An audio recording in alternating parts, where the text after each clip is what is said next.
Hello friends, कैसे हैं आप लोग। सबको मेरा नमस्कार। सदगुरु कबीर साहब जी के विचार।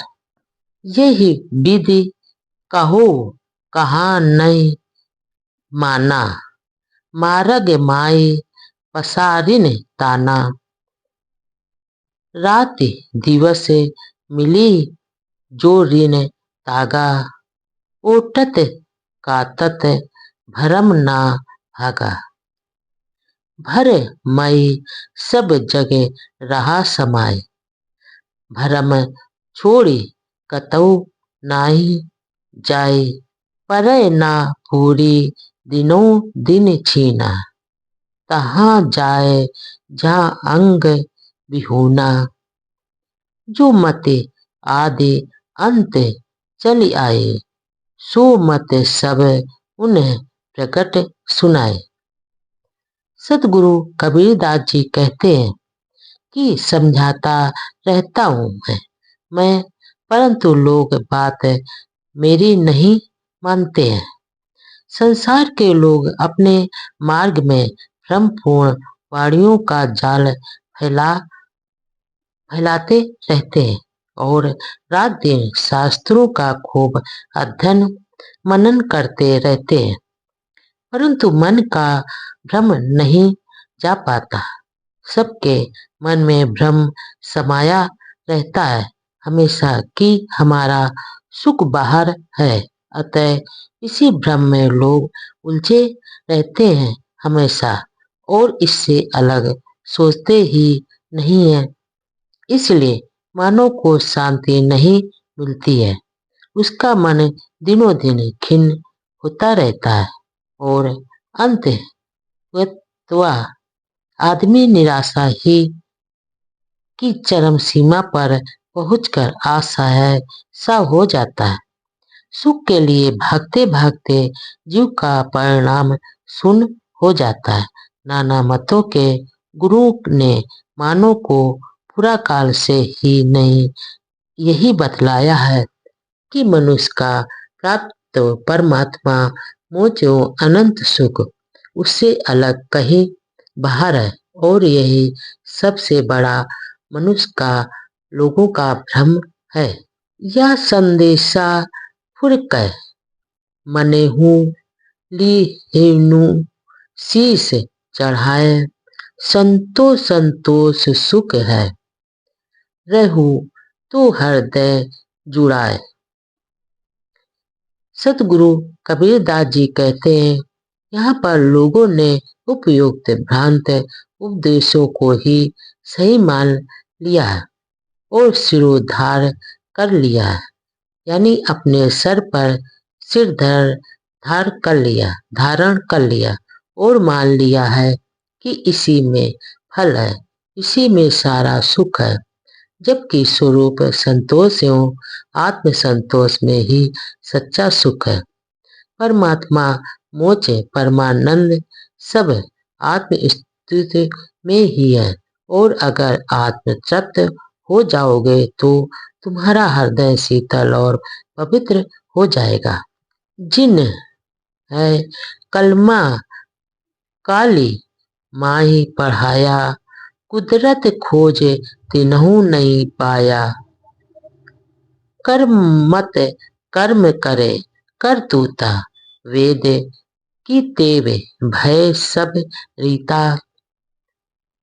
कर्म मत सो जग भव औत दिया, कर्मत सो निमाज को धरिया।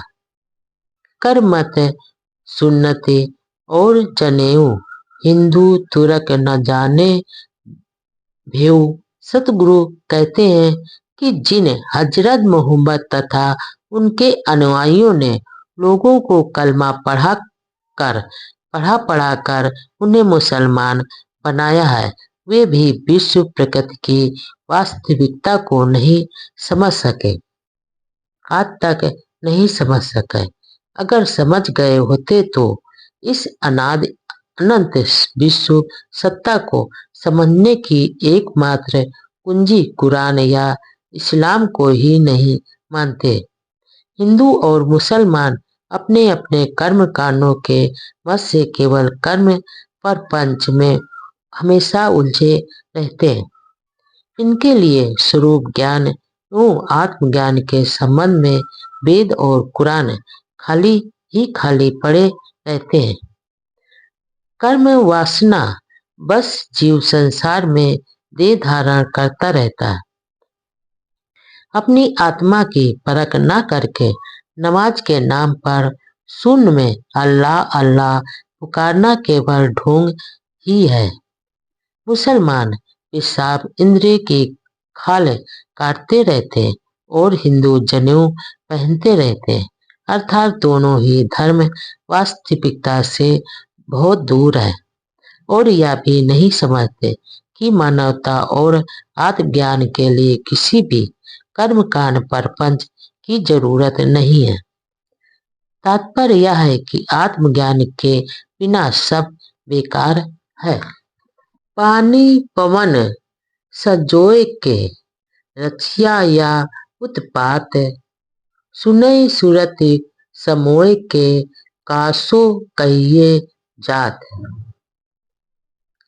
सदगुरु कबीरदास जी कहते हैं, रज बीर और प्राणवायु के संयोग से जीव इस शरीर रूपे उपद्रव का निर्माण करता है, परंतु यह किसी को नहीं मालूम है कि जीव शरीर धारण करके पुनः अपने मन को शून्य में लीन क्यों कर रहा है, और अर्थात जो अपने आप को नहीं पहचानता या पहचान सका है और स्थिर नहीं हुआ, वह शून्य में ही चला हमेशा पड़ा रहता है।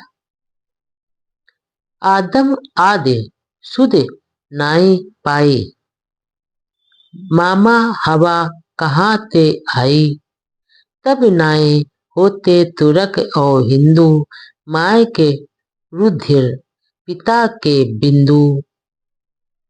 तब नाई होते गाय कसाए, तब बिस्मिल्लाह किन फुरमाई। तब नाई होते कुल और जाति, दो जख बिहिस्त कौन उत्पाते। मन मसले की सुध नाई जाना, मते भुलान दुई दीन बखाना। सतगुरु कबीर साहब जी कहते, सामी परंपरा यहूदी अरब मिस्री समुदाय के आदि पैगंबर हजरत आदम या नहीं जान सके कि उनका जन्म कैसे हुआ, और यह भी नहीं जान सके कि उनकी हब्बा हवा पत्नी, जो कि जग जननी मानी गई है, कहाँ से आई है। लोगों की धारणा है कि पहले सृष्टि नहीं थी, तो जब सृष्टि ही नहीं थी तो हिंदू मुसलमान कहाँ से आए थे, कहाँ थे। उस समय तो न माता का रक्त था, न पिता का वीर, न गाय थी और न ही उसकी हत्या करने वाला कोई कसाई था। तब बिस्मिल्लाह कहकर जीव वध करने की आज्ञा किसने दी। कुल एवं जात भी नहीं थे, फिर स्वर्ग एवं और नरक की कल्पना किसने की। यह कैसे मालूम हुआ कि कौन सा कुल उत्तम है, और यह कि लोग चतुर लोगों पाखंडियों के मन से गढ़ी हुई कहानी कल्पना को नहीं समझ सके और उन्होंने मतवाद में पढ़कर अनेकों मजहबों की रचना कर डाली तथा उसी में हमेशा उलझते रह गए। से जोगे का गुण रबय, भी जोगे का गुण जाए। जिह्वा स्वार्थ कारणे नर कीने बहुत उपाय। सदगुरु कबीरदास जी कहते हैं, जड़ और चेतन के अपने उपयुक्त गुण एवं योग्यता से शरीर और वस्तुओं का निर्माण होता है और उनकी योग्यता के परिवर्तन से ही बिखराव भी होता है, परंतु लोग अपने वाक्य विलास में पढ़कर सृष्टि की रचना के संबंध में अनेकों मन गढ़ंत कल्पनाएं हमेशा करते रहते हैं और विश्व सत्ता के मूल द्रव्यों के अनिहित गुण धर्मों को ना समझकर अलग से सृष्टिकर्ता की हमेशा कल्पना ही करते रहते हैं। अब्बू अम्बू की राशि समुद्र की खाएं, रवि शशि कोटि तैतीसों भाई, भंवर जाल में आसन माड़ा, चाहत सुख दुख संग ना छाड़ा, दुख को मर्म ना काहू पाया, बहुत भांति के जग भर माया, आपो बावुर आपो सयाना, हृदया बसै ते राम न जाना। यहाँ पर सदगुरु कबीरदास जी कहते हैं कि हे भाई, जैसे समुद्र की खाई में विशाल जल राशि है, वैसे ही अनंत संसार सागर में प्रकृति कणों से भरा है, जिसमें चंद्रमा और तारे, सूर्य एवं 33 करोड़ देवी देवता चक्कर काटते रहते हैं और इसी भंवर जाल में जू ने अपना आसन जमा रखा। मुंह जाल के कारण सुख चाहते हुए भी मनुष्य दुखों से पिन नहीं छुड़ा पाता और लोग यह भी नहीं समझ पाते कि हम दुखी क्यों हैं। संसारिक लोग दुखों से छूटने के लिए इधर उधर बहुत हमेशा भटकते रहते हैं, परंतु उनका दुख बढ़ता ही जाता है तथा सुख शांति नहीं मिल पाती। अपने चेतन स्वरूप को न पहचान कर मनुष्य और देह को ही अपना स्वरूप मानकर मनुष्य हमेशा पागल बना हुआ रहता है। अगर वह अपने शुद्ध स्वरूप को पहचान ले तो ज्ञानी हो जाएगा। लोग यह नहीं समझ पाते कि जो चेतन हृदय में बसता है वही राम है। ते ही हरि ते ही ठाकुर, ते ही हरि के दास, ना यम भया ना जामिनी, भामनी चली निराश। यहाँ पर सदगुरु कबीरदास जी कहते हैं कि वही हरि है, वही स्वामी है, वही ठाकुर है और वही अपने स्वरूप की भूल से अपने से अलग हरि मान कर सेवक भी हमेशा बना हुआ रहता है। इसलिए ऐसे लोगों की लक्ष्य प्राप्ति में ना तो उनका संयम काम करता है और ना ही उनके गुरु काम देते हैं। फलता अपने आप को ईश्वर मानकर ही बहु मानने वाले भावुक जीव अनंत निराश होकर संसार से विदा हो जाते हैं।